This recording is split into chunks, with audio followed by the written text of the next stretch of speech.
Sir,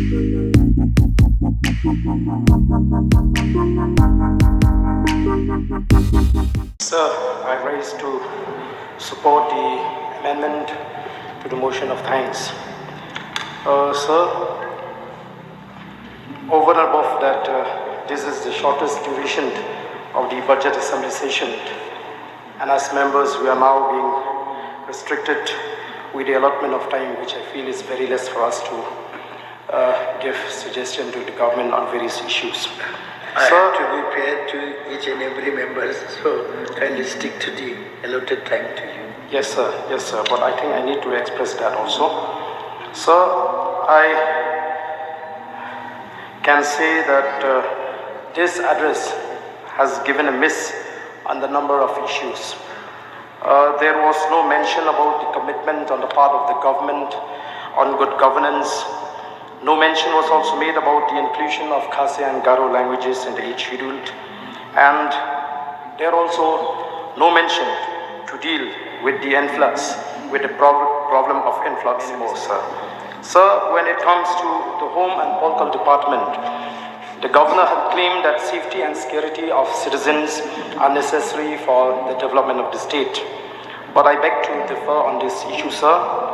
During the last 5 years, and also till date, after the same old government took over, people of the state live in insecurity, crimes and lawlessness are on the rise.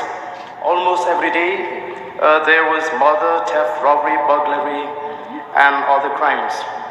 People are living with insecurity that in some cases, people were forced to take upon them, as in the case in Shangpung, in September 2020, where 4 dreaded criminals were lynched by an angry mob. On the boundary issue, sir, the governor said that the state government is committed to resolve the remaining areas of disputes, including Block 1 and Block 2. As a member of this August House, I am worried about the next phase of boundary settlement. Anything done in haste, ends up in waste. So, sir, the reason I'm saying this is because the first phase of boundary settlement, including signing of the MOU, has not satisfied the people living in the border areas. Many villages in the West Khas Hills and Ribhoi district, which in the past were in Meghalaya, have now gone to Assam. We have seen in the media how the people of these villages have protested against the MOU as they don't want to be under Assam. No doubt the boundary dispute has to be resolved, but it has to be done after tedious and proper process by taking everyone on board. It cannot be done in haste, sir.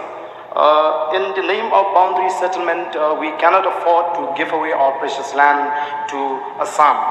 Sir, as far as the war launched by the Meghalaya police against drugs, I must commend the police for its effort to eradicate the drugs menace from a state in order to save our youth from these dangerous addictions. However, I would like to suggest that stringent measures should be taken against drugs traffickers and peddlers. In the past, we have seen how drugs traffickers and peddlers who have been arrested by police got bail so quickly and easily, and then went back to the business of drugs trafficking. This cycle, I feel, sir, has to be stopped. Drug traffickers and peddlers should be made to face the law. They should stay behind bars for a long period on the Meghalaya Preventive Detention Act or any stringent laws. They should pay dearly for their crime. I want the government to give assurance and commitment on this. The state government should also set up its own rehabilitation center, sir, for drugs addicts, because the cost of treating and rehabilitating drugs addicts in private rehab center is very high. We have seen how parents found it hard to afford the money needed for rehabilitating their children who have fallen into this deadly trap. The government should, I feel, take this suggestion very seriously and take it as a part of the war on drugs. So the governor also spoke about the steps taken by the state government to improve the education sector in Meghalaya. I came to know that the state government has constituted the State Education Commission to examine and give its suggestion on addressing the complexities in the education sector right from the school level to the college level. I would suggest that experienced academicians and experts on matter of education should be included in this commission so that it becomes a success and comes out with excellent idea on how to solve the various tangles related to the education sector in our state. So on the urban development aspect, the governor mentioned that construction of an automated car parking facility at Motfran is progressing well. As far as I know, sir, till now it has not been started. So I don't understand what the governor means by the word progressing well. I would also like to know from the government the progress made in finding landfill sites for Shillong, Jawai and Williamnagar. Sir, on the road sector, many roads in the state are in pathetic condition, and due to lack of time, I don't think I'll be able to give the list of those roads.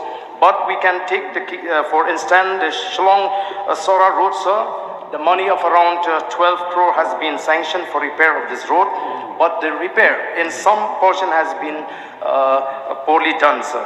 So, tourists and commuters have complained that they face a harrowing experience traveling to Sora because of the deplorable condition of the road. Sir, the governor mentioned in his speech about the role played by home guards, volunteers in maintaining law and order, traffic duties and emergency situations. But it is sad to know that home guard volunteers have not been paid regularly.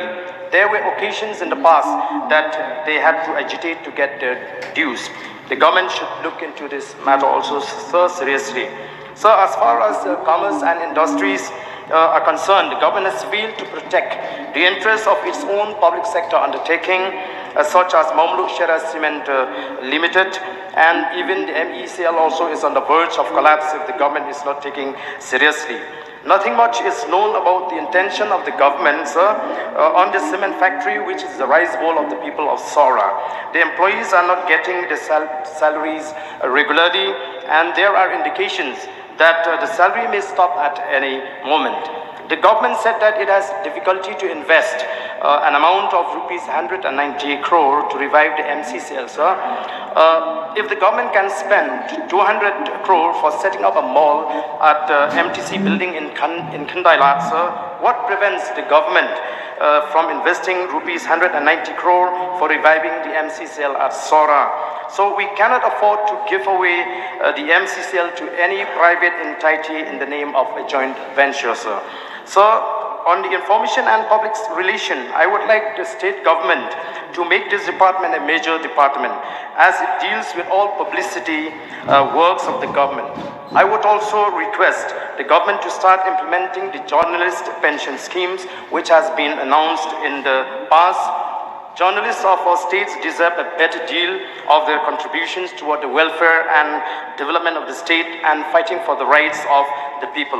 The payment of advertisement bills to media houses should also be done quarterly, and the finance department should make all efforts to clear the advertisement bills regularly as proposed by the DIPR. The governor mentioned in his speech that the recently concluded assembly election in the state was free and fair. The word free and fair, sir, to me in this context are not at all satisfactory. We have seen how money has been used left and right during the last election, and if this trend continues, we will never get the right people in politics and governance. Strong mechanisms, therefore, have to be adopted to check the use of money power during election in order to ensure that elections are really free and fair.